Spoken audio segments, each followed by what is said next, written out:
В большой гостиной со вторым светом так и просится красивый камин. Если это печь-камин, то для монтажа дымохода пригодится опыт работы на высоте.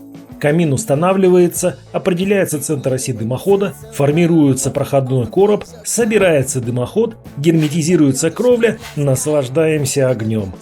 Если устанавливается каминная топка, то работать чуть посложнее. Точно так же монтируется дымоход, но вокруг всей этой конструкции собирается каркас для термокороба. Затем он утепляется, корпус обшивается, чтобы его потом изящно задекорировали. Вновь наслаждаемся огнем. Подробно о том, как все это смонтировать, смотри на канале, а выбрать камин или каминную топку с надежным дымоходом можешь уже сейчас на farnax.ru.